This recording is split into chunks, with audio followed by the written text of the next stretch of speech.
فجلدوا كل واحدة منهما 100 جلدہ، زنا کرنے والی لڑکی اور زنا کرنے والا لڑکا، زانی اور بدچلن عورت اور زانی اور بدچلن لڑکا، پہلے لڑکی کا نام لیا پھر لڑکے کا، کیونکہ زنا کرنے میں اور برائی کے لیے قدم اٹھانے میں لڑکی کا جو رول ہوتا ہے وہ لڑکے کا نہیں۔ لڑکا صرف اتنا کہتا ہے یہاں آ جاؤ، اگر لڑکی نہ آنا چاہے تو لڑکا زبردستی کسی کے گھر میں گھس نہیں سکتا، لڑکی اگر کسی ہوٹل میں نہ جانا چاہے تو لڑکا زبردستی کسی لڑکی کو کسی ہوٹل میں لے کر نہیں جا سکتا۔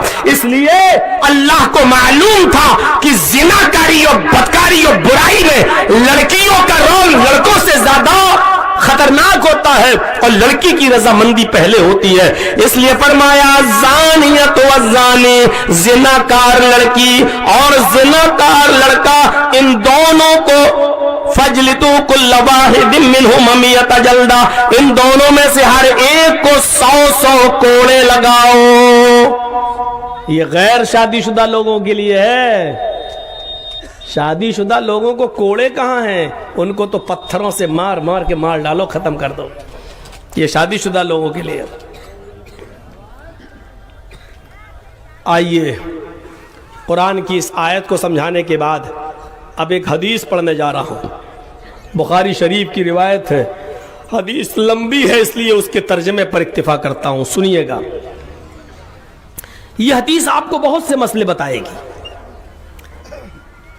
حضرت عمر فاروق رضی اللہ تعالی عنہ کی بیٹی تھی، ان کا نام تھا حضرت حفصہ۔ حضرت عمر فاروق نے ان کا نکاح کیا تھا حضرت خنیس ابن حذافہ السہمی رضی اللہ تعالیٰ عنہ سے۔ میں نے اسپیڈ تھوڑی کم کر دی کیونکہ آپ کو سمجھا سکوں یہ بات، غور سے سننا۔ حضرت عمر فاروق کی بیٹی، نام حفصہ، نکاح کس کے ساتھ ہوا؟ حفصہ کا خنیس ابن حذافہ السہمی سے۔ رہ رہی تھیں، خوش تھیں، ان کے ساتھ رہ رہی تھیں۔ اسلام کی پہلی جنگ جو ہوئی جس کو جنگ بدر کہا جاتا ہے، بہت سے صحابہ اس جنگ میں شریک ہوئے تو عمر فاروق کے داماد بھی اس جنگ میں شریک ہوئے۔ نام یاد رکھیے گا، خنیس ابن حذافہ السہمی، خنیس یاد رکھیے گا، خنیس، حضرت خنیس بھی اس جنگ میں شریک ہوئے۔ جنگ بدر میں 14 صحابہ شہید ہوئے اور 70 کافر مارے گئے، لیکن بہت سے صحابہ زخمی ہو گئے تھے جنگ بدر میں لڑتے لڑتے۔ ان زخمی صحابیوں میں حضرت خنیس بھی تھے جو بری طریقے سے زخمی ہو گئے تھے۔ ان کو لایا گیا، علاج چلا۔ جنگ بدر میں نبی اکرم کو شاندار کامیابی ملی، جنگ بدر تو ختم ہو گئی، لیکن حضرت خنیس رضی اللہ تعالیٰ عنہ کچھ دنوں تک ان کا علاج چلتا رہا، زخموں پر مرہم لگایا جاتا رہا، پٹی باندھی جاتی رہی، لیکن وہ زخموں کی تاب نہ لا سکے، اور ایک دن آتا ہے کہ حضرت خنیس رضی اللہ تعالیٰ عنہ کا انتقال ہو جاتا ہے۔ حضرت عمر فاروق کے داماد انتقال کر گئے، حضرت خنیس کا انتقال ہو گیا، حضرت حفصہ بیوہ ہو گئی۔ اس وقت تک کوئی بچہ نہیں تھا۔ جو چیز بتانا چاہتا ہوں وہ سنیے، جس وقت خنیس کا انتقال ہوا اس وقت حفصہ کی عمر تھی 21 سال۔ کتنی تھی؟ 21 ایئرز، 21 سال۔ 21 سال کی عمر میں بیوہ ہو گئی۔ حضرت حفصہ اپنے گھر میں ہے، عدت پوری ہوئی۔ حضرت عمر فاروق رضی اللہ تعالیٰ عنہ جو ان کے باپ تھے، ان کو فکر ہوئی کہ اپنی بیٹی کا دوسرا نکاح کر دیا جائے۔ ہمارے سماج میں کیا ہوتا ہے؟ اوفو دوسری شادی کیسے کریں گے, ہمارے تو بچے ہیں, اگر مان دوسری شادی کر لے گی تو لوگ کیا کہتے ہیں, دیکھو تو 4 بچوں کی اماں نے دوسری شادی کر لی. سماج اور سوسائٹی اس عورت کو اپنے گھر میں بند کر دیتی ہے, قید کر دیتی ہے. جس عورت کے پاس ابھی امنگیں ہیں, جذبات ہیں, جو پوری زندگی کسی شوہر کی تلاش میں ہے جو اس کا سہارا بن سکے, لیکن سماج کے تانے سننے کے لیے بیچاری تیار نہیں ہوتی ہے, اور پھر وہ دوسرا نکاح کی ہمت نہیں کرتی. میں آپ کو جو چیز بتانا چاہ رہا ہوں, میں نے کہا نا اس حدیث سے آپ کو بہت سے مسئلے معلوم ہوں گے, تو سنتے جائیے. اور جس کو اٹھ کے یہاں سے جانا ہو تو بیچ سے ابھی اٹھ کے چلا جائے, بعد میں اٹھنے نہیں دوں گا, چاہے پیشاب وہیں نکل جائے اس کا. جس کو جانا ہو ابھی یہاں سے اٹھ کے چلا جائے. ابھی بیچ میں اٹھتے ہیں تو تھوڑا ڈسٹرب ہوتا ہے. ہم تو کسی کو چائے نہیں بیچنے دیتے. کل ایک لڑکا چائے بیچ رہا تھا, اس کو روک دیا, بس سامنے سے اٹھ کے چائے بیچ رہا تھا. میرے بھائیوں غور سے سنیے, حضرت عمر فاروق کی بیٹی حفصہ کی عمر ہے 21 سال. عدت پوری ہوئی, عمر فاروق کو فکر ہوئی اپنی بیٹی کے نکاح کی کہ دوسری جگہ اپنی بیٹی کا نکاح کر دیا جائے. حضرت عمر فاروق رضی اللہ تعالیٰ عنہ نے اپنی بیٹی کے لیے جانتے ہو کس سے ہاتھ مانگا؟ انہوں نے ذکر کیا حضرت عثمان سے. عثمان 4 خلیفہ گزرے ہیں نا, ابو بکر, عمر, عثمان اور حضرت علی, یہ 4. 3 کو لے لیجئے آپ, ابو بکر, عمر اور عثمان. ان 3 میں بیچ میں کون ہے؟ عمر. مقام اور مرتبے میں ابو بکر سب سے اونچے, ابو بکر کے بعد دوسرا مقام عمر کا, اور عمر فاروق کے بعد تیسرا مقام عثمان کا. تو حضرت عمر فاروق نے اپنی بیٹی حفصہ کے لیے کس سے ہاتھ مانگا؟ عثمان غنی کا. اور عثمان غنی کی عمر کتنی ہے؟ خود عمر فاروق کے برابر, خود عمر فاروق کے برابر. آج کوئی 45 اور 50 سال کا کوئی آدمی اگر کسی 21 یا 22 سال کی بیٹی کو یا اس کے باپ کو نکاح کا پیغام دے گا تو سماج میں یہ کیا چلے گا معلوم ہے؟ کمینہ دیکھو تو اپنی بیٹی کی عمر کی لڑکی کو نکاح کا پیغام دے رہا ہے. حضرت عمر فاروق کے پاس رشتوں کی کمی نہیں تھی. وہ چاہتے تو اپنی 21 سال کی بیوہ بیٹی کے لیے جس کے بچے نہیں ہیں, وہ چاہتے تو 23 اور 25 سال کا لڑکا تلاش کر سکتے تھے. لیکن حضرت عمر فاروق نے 23 اور 25 سال کا لڑکا تلاش نہیں کیا, بلکہ حضرت عثمان غنی پر نظر پڑی. کیوں؟ کیونکہ وہ چاہتے تھے کہ میری بیٹی کو دیندار رشتہ ملے. معیار دیکھیے, پہلی چیز کیا دیکھی؟ جرجیت صاحب کی بیٹی کی اگر شادی ہو تو ہم یہ دیکھیں گے کہ وہ رشتہ دار ذرا اچھے خاندان اچھا ہو, لڑکے کا باپ بھی اچھا ہو, خاندان بھی اچھا ہو. میری بیٹی اگر BA پڑھی ہوئی ہے تو لڑکا بھی MA ہو, یا کم سے کم B.Ed ہو, B.Com ہو. یہ ایک سوچ ہے. حضرت عمر فاروق نے اپنی بیٹی کے لیے ہاتھ کس کا مانگا؟ عثمان غنی کا, جو مقام میں ان سے نیچے ہے. ایک مسئلہ یہاں سے یہ بھی سمجھ لیجئے, لڑکا لڑکی کے ماں باپ کو پیغام دے یا لڑکی کے ماں باپ لڑکے کے ماں باپ کو پیغام دیں, ان دونوں میں کیا جائز ہے؟ بھائی لڑکی ہے تو لڑکے والوں کو لڑکی کو پیغام دینا چاہیے یا لڑکی والا لڑکے کو پیغام دے؟ ان دونوں چیزوں میں بھی آئے. ایک مسئلہ سن لیجئے, یہاں حضرت عمر فاروق کے پاس بیٹی ہے اور بیٹی کے لیے ہاتھ مانگ رہے ہیں ڈائریکٹ عثمان غنی سے, اور کیا کہہ رہے ہیں عثمان؟ میں چاہتا ہوں کہ میری بیٹی کا نکاح آپ سے ہو جائے. پتہ یہ چلا کہ آپ کی نظر میں اگر آپ لڑکی کے ماں باپ ہیں تو آپ کی نظر میں اگر کوئی لڑکا نیک ہے اور دیندار ہے تو آپ بھی ڈائریکٹ لڑکے سے اپنی بیٹی کے لیے بات کر سکتے ہیں. مسئلہ دیکھ لیجئے. حضرت عمر نے اپنی بیٹی کے لیے ڈائریکٹ عثمان کے باپ سے نہیں، عثمان سے گزارش کی، اے عثمان میں چاہتا ہوں کہ میری بیٹی کا نکاح آپ سے کر دیا جائے، میری بیٹی بیوہ ہو گئی ہے، آپ کو تو معلوم ہے کہ جنگ بدر میں خنیس زخمی ہو گئے تھے اور اس زخموں کی تاپ نہ لا سکے اور میری بیٹی بیوہ ہو گئی، خنیس کا انتقال ہو گیا، وہ شہید ہو گئے۔ حضرت عثمان نے کہا مجھے کچھ وقت دیجئے سوچنے اور سمجھنے کا۔ کہا ٹھیک ہے۔ ایک ہفتے کے بعد 10 دن کے بعد پھر مسجد میں ملاقات ہوئی تو حضرت عمر نے پھر کہا عثمان 8-10 دن کا عرصہ گزر گیا ہے، کیا سوچا ہے؟ مجھے اپنی بیٹی کی شادی کچھ جلدی کرنا ہے۔ دیکھیے جلدی کرنا ہے، مجھے اپنی بیٹی کے لیے رشتہ جلدی ڈھونڈنا ہے، اس لیے مجھے اگر جلدی جواب دے دیں تو بہتر ہے۔ 8-10 دن ہو گئے۔ حضرت عثمان نے فرمایا کہ مشورہ نہیں ہو پا رہا ہے، اس لیے میری طرف سے نہ ہے، میں آپ کی بیٹی سے نکاح نہیں کر سکتا۔ ہلکا کر نہیں رکھا، 8-10 دن کا ٹائم لیا اور 8-10 دن میں جواب دے دیا کہ گھر میں مشورہ نہیں ہو پا رہا ہے، تیار نہیں ہیں لوگ، اس لیے میں آپ کی بیٹی سے نکاح نہیں کر سکتا۔ حضرت عمر فاروق نے کہا کوئی بات نہیں، بھائی رشتہ کوئی زبردستی تھوڑی ہوتا، نہیں کرنا ہی پڑے گا، نہیں ٹھیک ہے کوئی بات نہیں، شادی آپ کو کرنا ہے، نکاح آپ کو کرنا ہے اور آپ تیار نہیں ہیں تو کوئی بات نہیں، اللہ میری بیٹی کے لیے انتظام کرے گا۔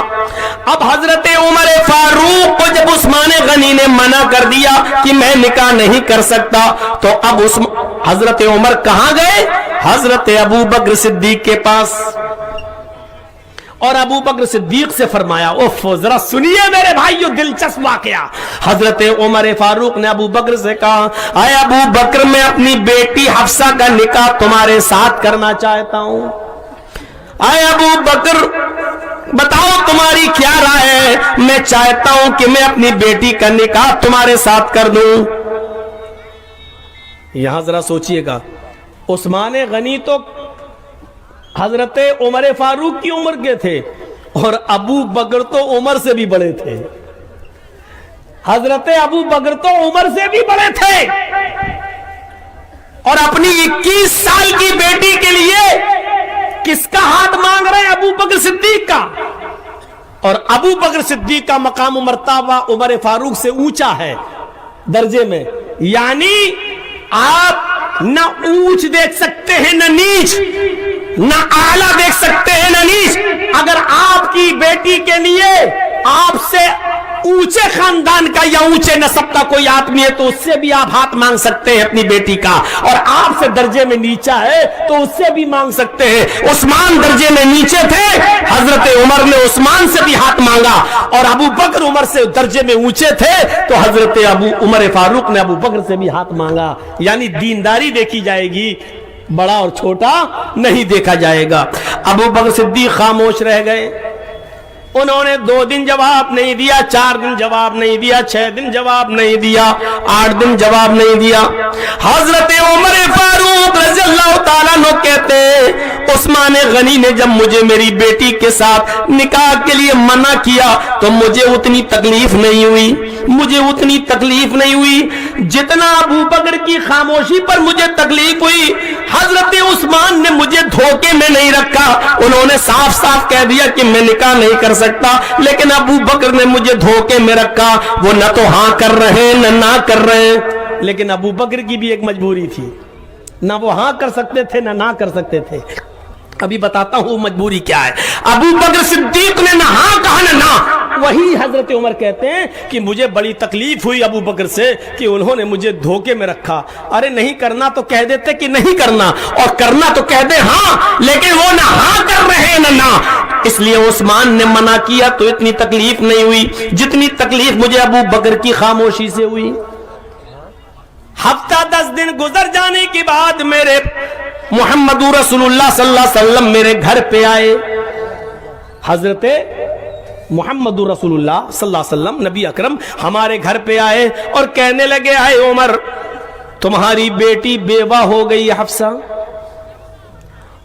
خنیس کا انتقال ہو گیا ہے، تمہاری بیٹی بیوہ ہو گئی ہے، اور ایک جوان اور بیٹی اور وہ بھی بیوہ ہو جائے تو باپ کے اوپر کیا گزرتی ہے مجھ سے زیادہ کون سمجھے گا؟ اس لیے میں چاہتا ہوں کہ میں تمہاری بیٹی حفصہ کو اپنی زوجیت میں لے لو، تمہاری بیٹی حفصہ سے میں نکاح کر لو، اگر تمہاری مرضی ہو تو حفصہ کا ہاتھ مجھے دے دو، یعنی میں تمہاری بیٹی سے نکاح کرنے کے لیے تیار ہوں۔ اب غور کیجئے، اللہ کے رسول کی عمر بھی تقریباً ابو بکر صدیق کی عمر کے برابر 2 سال کا فرق۔ میرے بھائیوں اب آپ غور کیجئے، اللہ کے رسول صلی اللہ علیہ وسلم، حضرت عمر فوراً تیار، ارے یہ تو عثمان سے بھی اچھا رشتہ مل گیا، یہ تو ابو بکر صدیق سے بھی اچھا رشتہ مل گیا، خود ہماری بیٹی سے نکاح کے لیے اللہ کے رسول راضی ہو گئے۔ حضرت عمر نے دیر نہیں کی اور اپنی بیٹی کا نکاح جناب محمد رسول اللہ صلی اللہ علیہ وسلم سے کر دیا۔ اب مسجد میں جب نماز پڑھنے گئے، نکاح ہو گیا، اب مسجد میں جب نماز پڑھنے گئے تو ابو بکر صدیق مل جاتے ہیں عمر فاروق کو۔ حضرت ابو بکر نے عمر سے سلام کیا، السلام علیکم، عمر فاروق نے کہا وعلیکم السلام، لیکن ایسے دیکھا اور آگے بڑھ گئے۔ حضرت ابو بکر ان کے پاس گئے اور کہا عمر لگتا ہے تم مجھ سے ناراض ہو۔ اب اپنی ناراضگی کی وجہ بتا رہے ہیں، لگتا ہے کہ آپ مجھ سے ناراض ہیں۔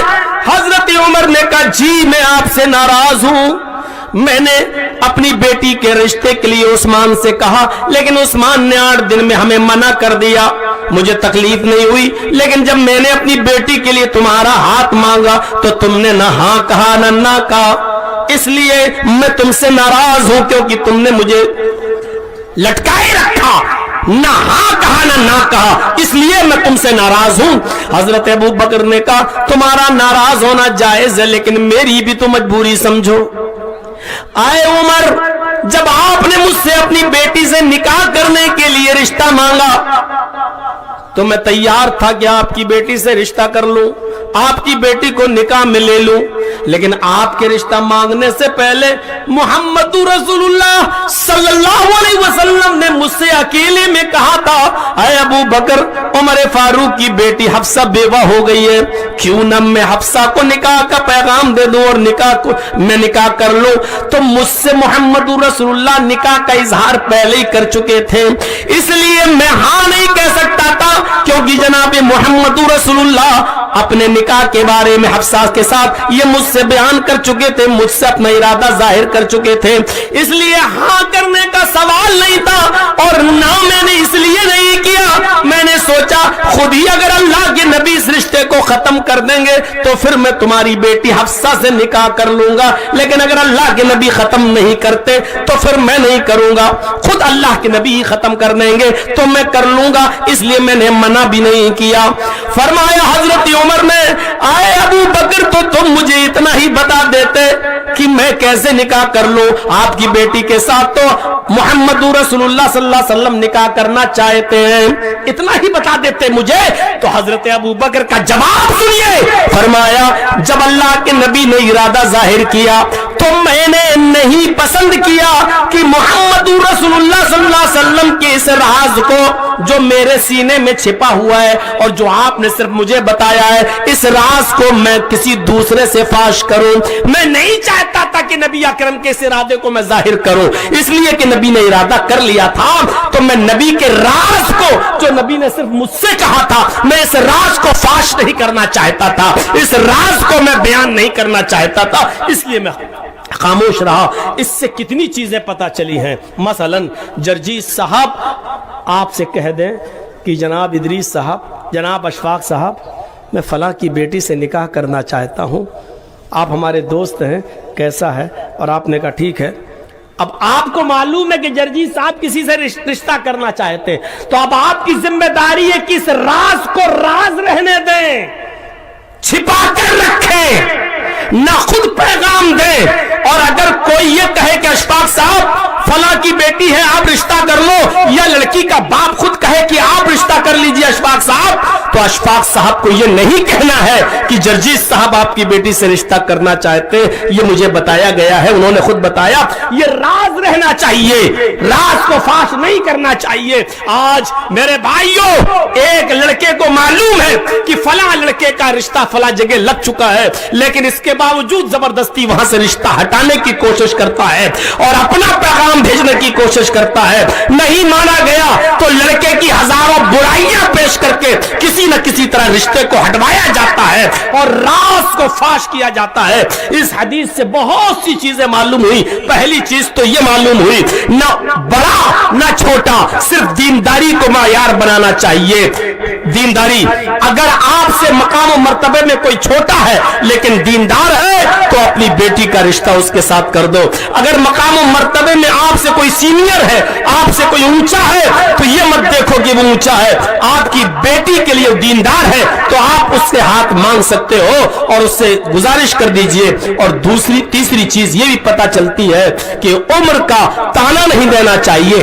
بہتر ہے کہ آپ کی بیٹی 18 سال کی ہے تو لڑکا 20 کا اور 21 کا ہو، یہ ٹھیک ہے، صحیح ہے، چلنا چاہیے، یہ کف دیکھنا چاہیے۔